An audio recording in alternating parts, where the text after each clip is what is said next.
Ok. Bon, bah voilà, c'est parti pour le premier témoignage mi-cuit que j'ai fait jusqu'ici. Vanessa, tu viens de terminer 3 mois d'accompagnement. On vient tout juste de sortir de la dernière séance. Est-ce que déjà tu peux te présenter en quelques mots? Alors, moi, je m'appelle Vanessa et qu'est-ce que je pourrais dire? Je suis sur mon lieu de travail, là. Donc, je travaille comme psychologue depuis une petite vingtaine d'années et, euh, et j'ai tout un parcours dans le champ du soin, de l'accompagnement, du développement personnel. Ok, ok, ça marche. Euh, Est-ce que tu saurais dire qu'est-ce qui t'a poussé à rejoindre l'accompagnement? En gros, c'était quoi ta situation de départ? Ouais, en fait, j'ai vu une conférence sur c'était le thème qui m'a amené à faire ça. C'était la question de la procrastination. Et moi, je vivais un moment où j'avais du mal à passer à l'action sur un projet professionnel qui me tenait à cœur, mais que j'arrivais pas du tout Hmm. à mettre en œuvre. Donc, c'était procrastination. J'avais raisonné aussi sur le nom de fatigue. Et, euh, et moi, j'éprouvais pas mal de frustration parce que je comprenais pas pourquoi j'arrivais pas à faire comme d'habitude, je dirais. Oui, ok. Ok, j'ai envie de changer l'ordre un peu des questions que je posais d'habitude. Comment tu as vécu l'accompagnement? Ben, à la fois très bien, mais c'était marrant parce que j'ai pas été une très bonne élève. Je me suis fait confiance, j'ai fait à l'intuition ce qui résonnait le plus. Et j'ai eu la sensation, moi, d'être très bien servie par les thématiques, par les questions que je me posais. Ça résonnait assez bien avec ce qui était proposé, à la fois par le groupe aussi, parce qu'il y a eu pas mal de fois où c'était les questions du groupe ou les problématiques qui étaient soulevées dans le coaching qui faisaient du sens pour moi, ou qui faisaient une possibilité de comprendre certaines choses. Donc, moi, j'ai adoré ça. J'ai adoré, ouais, vraiment le format avec plein de choses différentes. Ok, ok. Qu'est-ce qui est différent pour toi aujourd'hui? Tu parlais de fatigue et de procrastination au début là. Qu'est-ce qui est différent pour toi? Ce qui est différent, c'est qu'aujourd'hui, je me vis plus comme un problème à régler, puisque du coup, évidemment, j'ai développé beaucoup d'outils, beaucoup de connaissances Attends, à attends, est-ce travers que ma moi formation elle m'intéresse ta phrase quand tu dis, t'as dit je me vis plus comme un problème, c'est ça? à régler, ouais. Je me vis plus comme un problème à régler. Ok. Qu'est-ce que t'entends par là? Ben, disons que si j'avais une question, je cherchais à savoir pourquoi, à mettre en œuvre quelque chose, à y répondre, à changer mon état, Ok. essentiellement ça. J'appliquais de manière assez directe, presque les bons outils pour obtenir ce que je voulais. Ouais. Et ce qui a changé, c'est qu'aujourd'hui, j'ai une totale confiance dans ce qui émerge, en fait. Je sais que d'une part, ça va passer, d'autre part que je n'ai qu'à le traverser et que surtout que ça va bien se passer. Et puis petit à petit, en fait, c'est pas venu tout de suite, hein, mais petit à petit, j'ai commencé à supporter de pas comprendre ce pourquoi j'éprouvais ça aussi, etc. Hmm. Et donc aujourd'hui, la vraie différence, elle est là. La vraie différence, c'est pas une conscience différente des émotions, c'est simplement la confiance que je peux les vivre sans les comprendre, ni même les contrôler ou les manager d'une façon ou Ouais. d'une autre. Ok. Ok. Est-ce qu'il y a d'autres choses qui sont différentes pour toi?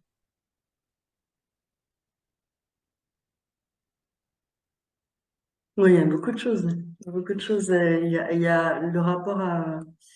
Ben là, on en sort vraiment, mais le rapport à ma petite fille intérieure qui est différent. Il y a aussi une revalorisation de ce que j'ai compris, appris au fur et à mesure de mon parcours. Il y a la sensation d'être solide et il y a aussi presque aussi comme moins le besoin de plaire aux autres aussi. C'est-à-dire que c'est pas un groupe où j'ai eu à défendre une position, à me présenter, à faire quoi que ce soit. En fait, Ouais. j'ai simplement suivi les étapes et les rencontres, elles n'étaient pas vraiment obligatoires non plus. On était ensemble, mais on n'était pas obligé d'être Mm. dans des relations particulières. Donc moi, je me suis sentie plutôt libre. Et ça, c'est important, ouais. Mm. Et ça, je l'ai transposé à ma vie réelle. Et en fait, je peux aussi bien vivre au milieu des autres sans avoir à justifier de ce que je pense, de qui je suis, de comment ça se passe. Donc, je dirais que ça a tout allégé, en fait. Ok. Est-ce que ça a eu un impact sur fatigue et procrastination? Oui. Oui, parce que du coup, en étant un peu plus détendu avec cette idée que tout ce qui émerge de moi a de la valeur et du sens, ben, j'ai appris à me reposer sans avoir peur de pas retrouver d'énergie. Ouais. Donc ouais, ça a changé beaucoup de choses. Ok. Si tu devais donner trois mots pour décrire ta situation avant l'accompagnement, ce serait quoi?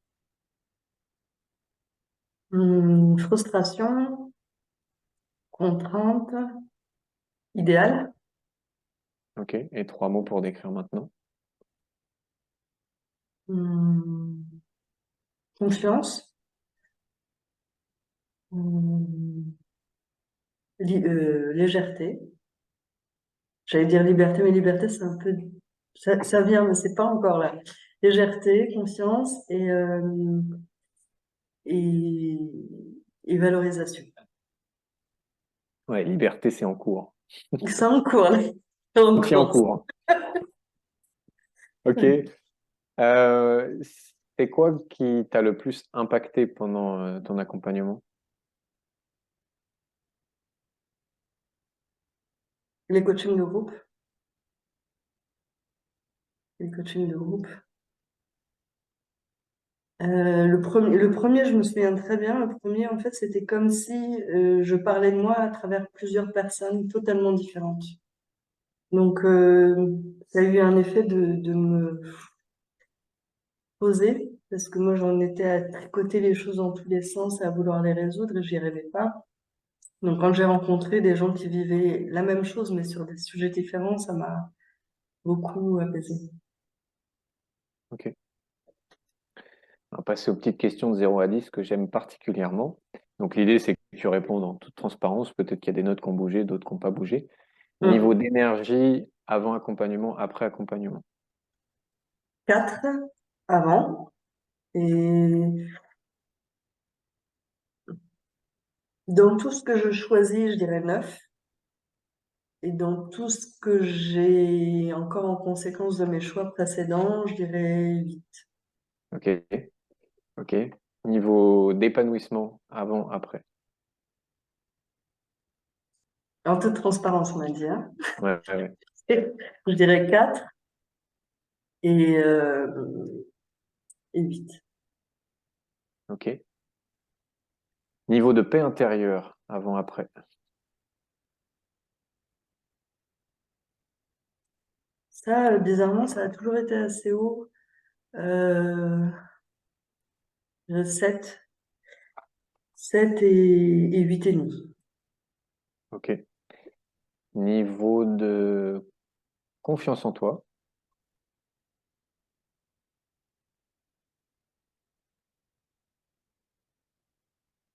5 et 8. Ok. Et un petit dernier pour la route. Niveau de pouvoir sur ta vie. Ah, je me sentais moyen là-dessus, hein. J'avais, on va dire 3. J'ai l'impression de subir beaucoup. J'avais 3. Et là, ça a basculé. En fait, là, c'est un bon 8 et demi aussi. C'est quoi qui t'a donné envie de rejoindre l'accompagnement? Hmm. Euh, dans une des facettes de mon travail, c'est l'énergétique. Donc, moi, je m'appuie beaucoup sur mon ressenti, mon intuition. Euh, moi, c'est de vous avoir vus tous les deux, Théo et toi. C'était une Ça a été certitude intuitif, quoi. Ok. totalement. Ok. Est-ce que ça a été facile pour toi de prendre la décision de rejoindre l'accompagnement? Oui. Ok. Parce qu'intuitif, donc sûr. Ouais, Ouais. ouais. Ouais, il n'y avait pas de question logique. Ouais. Ok. Euh, Qu'est-ce que tu dirais et est-ce que tu aurais quelque chose à dire à quelqu'un qui peut-être voit la vidéo, peut-être en a vu d'autres, se dit ah ça a l'air pas mal cet accompagnement, mais je sais pas, peut-être je les connais pas encore ces gars-là ou j'ai des freins, j'ai des doutes, etc. Et j'hésite. Euh, Moi, ce que je dirais, c'est que c'est solide. C'est solide tant en individuel qu'en collectif.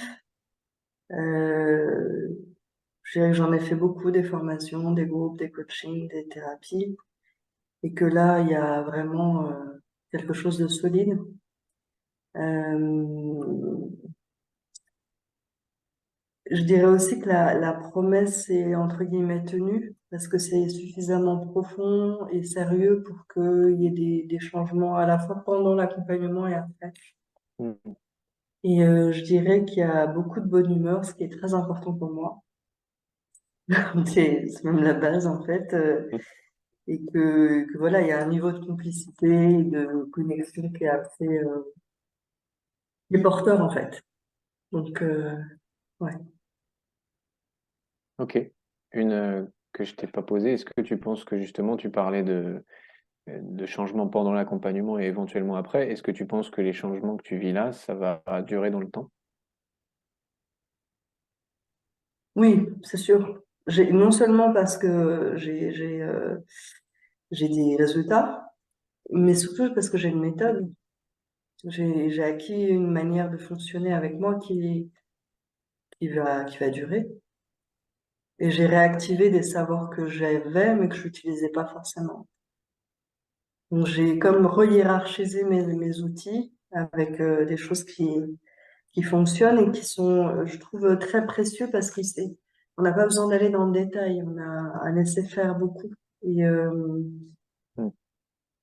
et c'est par l'expérience qu'on sait qu'en laissant faire, ça va beaucoup plus vite qu'en essayant de faire par soi-même. Donc, Oh, j'aime beaucoup cette phrase.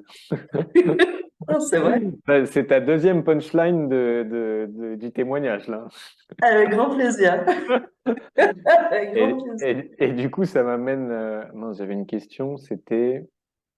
Oui, bah, tu as eu un gros parcours, toi, tu l'as dit, dans le développement personnel, la thérapie, etc. Je pense autant en tant que toi-même accompagnante et sûrement accompagnée. Est-ce que pour toi, il y avait des choses différentes dans ce que tu as vécu? Et si oui, quoi? Quoi, pardon? Moi, il y a une chose que j'aime beaucoup faire et que j'ai peu vu faire, mais que vous faites beaucoup, c'est la possibilité de définir les choses. C'est de donner un peu des connaissances aussi pour que les gens acceptent de changer. C'est plusieurs niveaux. C'est le fait d'expérimenter dans le corps, dans l'énergie, le fait de comprendre différemment, d'avoir des connaissances qui permettent de, voilà, percevoir les choses différemment. Et, euh, et le fait d'avoir un niveau de connaissance et d'approfondissement qui fait qu'on peut aussi, entre guillemets, surveiller, contrôler en comprenant les choses. Hmm. On peut les vivre, on peut être un peu guidé et on peut aussi bien les comprendre. Moi, je trouve que ces trois niveaux sont importants parce qu'en réalité, un changement, ça nécessite de transformer et de proposer autre chose. Et c'est cette proposition-là qui est solide, je trouve. T'as dit trois niveaux, mais moi j'en ai entendu que deux dans ce que t'as dit. T'as dit côté compréhension, le côté énergétique corporel, quoi. Et c'est quoi pour toi le troisième côté? Euh, Moi, je trouve que par exemple, il y en a un deuxième qui est entre deux, c'est-à-dire qu'on peut être guidé par ce que vous proposez. On peut suivre ce que vous dites. Donc ça, c'est le niveau 2. Et le Ok, niveau 3, c'est le comprendre et l'assimiler par ok, soi-même. ok, oui, ok, ça marche. Hmm. Mm. Ok, moi j'ai fait le tour de mes questions. Est-ce que toi t'as quelque chose à rajouter ou est-ce que c'est bon pour toi? Moi, en général, j'ai beaucoup de mal à finir les choses, à arrêter les choses. Et du coup, j'aime bien aussi cet accompagnement-là parce qu'on perçoit que euh, il y a des choses qui vont pouvoir perdurer en soi. Donc, c'est important. Et puis le fait d'avoir ouvert un groupe aussi qui fait qu'on peut être sans le programme de la métamorphose, mais au milieu des autres et participer à différentes choses, je trouve que c'est chouette aussi. Ça donne comme un accès, Hmm. voilà. C'est pas trop loin. Et la séparation est plus douce. C'est Ouais. important. C'est important. Ok, Vanessa, bah écoute, je te remercie beaucoup pour le témoignage. Avec joie.